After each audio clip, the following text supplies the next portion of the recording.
কি হলো? এই কেসে শোনো, অনেকদিন তোমাকে কাছে পাই না, দেখো খালি তুমি বাহানা করো, আজকে কোনো বাহানা শুনবো না। কি হলো? উঠো। আরে আসো না। আর তুমি উঠো তো, উঠো।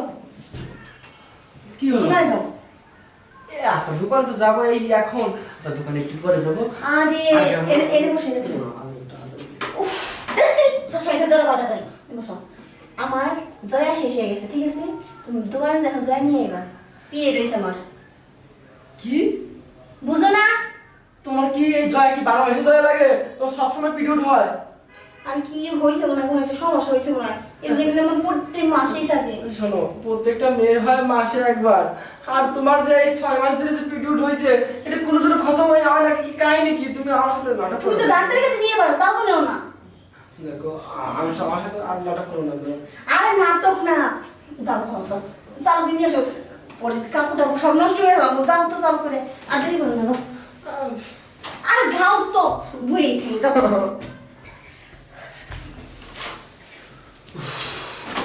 ওরে বাবা রে, গরম। কি অস্থির হয়ে গেছো তুমি? তোর ছিল না এই এই এর নিচে থাকা যায়? গরমে একের শরীরটা শেষ ঘেমে গেছে গা। আচ্ছা হ্যাঁ? সত্যি কি তোমার প্রিয় উঠেছে? আরে দেখ, কিসের পিরিয়ড হয়েছে? তোমার স্বামী যে কইলা যে প্রিয় উঠেছে? আরে দেখো না কিরকম করে জ্বালায়, প্রতিদিন আমার কাছে আসতে, প্রতিদিনই একই বাহানা, আমার একই নাটক, তাই না? তাই নি? আর সবই যদি আমার জামাই দিতে, তোমার কি দিন, তোমার জিনিস তুমি নিবে।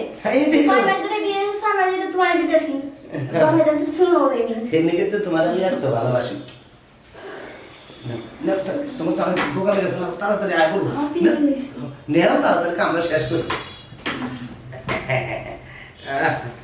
আমরা কৃষ্ণ না কত সুন্দর। তোমার কাছে আসলে না, তোমার কাছে আমি যখনই আসি আমার মনে হয় কি খালি তোমার আদর করি।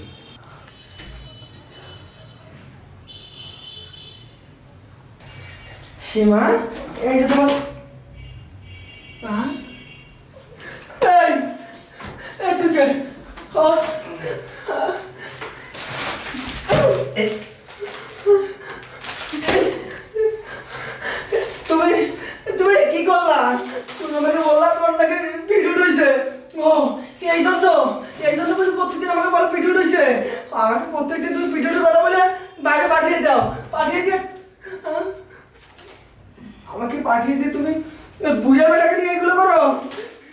আর দেখো এই যে আমাকে বলছো কি আমার জয়া লাগবে, জয়া। আর আমার সাথে চিটালি, তুমি আমাকে এভাবে নিজের স্বামীকে তুমি ধোকা দাও, লজ্জা করে না তোমার? আমার কি দোষ ছিল? আমি দেখতে কাজই খারাপ? তোমাকে কোনো দিক থেকে অসুখে রাখছি? আমি তো তোমার কাছে একটু আদর চাইছি। ব্যাগটা নিয়ে যাই। আসে ব্যাগ ব্যাগ নিতে আইসো? ব্যাগটা নিতে হবে। ব্যাগ নিতে আইসো? আমি আর আসবো তুমি আসবি না? মারবেন আমি যাই মারবেন তাহলে এক কাম করেন, ওই যে মধ্যে গামছা নিয়ে এসে নিয়ে এসে হাত দিবেন বাইন্দা পা দিবেন বাইন্দা মারে বুঝলি জান নিয়ে এসে। আমি তোকে মারতে চাই না, দাঁড়া, আমি সূক্ষ্ম বিচার একটা করবো। দাঁড়া দাঁড়া বলছি, ব্যথা লাগে না? তুই বার করে দিলি? এই দাঁড়া, এই এদিকে আয়, এদিকে আয়, দাঁড়া এখানে।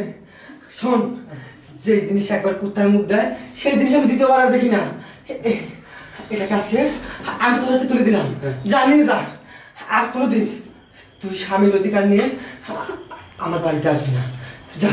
অসম্ভব, যে স্ত্রী কিনা এরকম একটা হ্যান্ডসাম স্বামী থাকতে অন্য পরপুরুষের সাথে মানে আমার মতো একটা বুড়ো লোকের সাথে পরকীয়া করতে পারে, সে যে আমার বাড়ি গিয়ে যে পরকীয়া করবে না তার কোনো গ্যারান্টি আছে? তাই যা করেছে এখানে সমাপ্ত, আমি এই বউ নিতে রাজি নেই। আসসালামু আলাইকুম। কি রে? তুমি আমার মাফ করে দাও, আমি আর কখনো এই ধরনের কোনো কাজ করবো না। তোরে মাফ করবো? আর তোরও যদি মাফ করি, ওই উপরে একজন আছে না, সেও আমাকে মাফ করবে না। দেখ, তুই যে বুড়ার জন্য তুই নিজের স্বামীকে ফাঁকি দিতস, সেই বুড়া তোকে রেখে চলে গেছে, আর আমি কি? এখন কেমন লাগে? তুমি আমার মাফ করে দাও, মা। আমি আর কখনো এই ধরনের কোনো কাজ করবো না। তোর মতো কলঙ্কিনী বউকে আমি মাফ করবো? শোন, আমার খাবারে কোনো বিড়াল মুখ দেয় নাই, আমার খাবারে কোনো ইঁদুরে মুখ দেয় নাই, আমার খাবারে মুখ দিয়েছে একটা বুড়া কুত্তা। আরে বুড়া কুত্তায় মুখ দিতে যেই খাবারে, সেই খাবার আমি কখনো আর দ্বিতীয় আর চেখে দেখবো না। আমি চলে যাচ্ছি, থাক তুই তোর বাড়িতে। আরে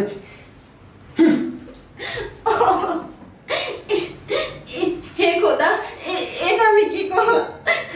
নাঙ্গের আসে ভাতারে চালাম খোদা, এখন আমি কোথায় যাব, কোথায় যাব?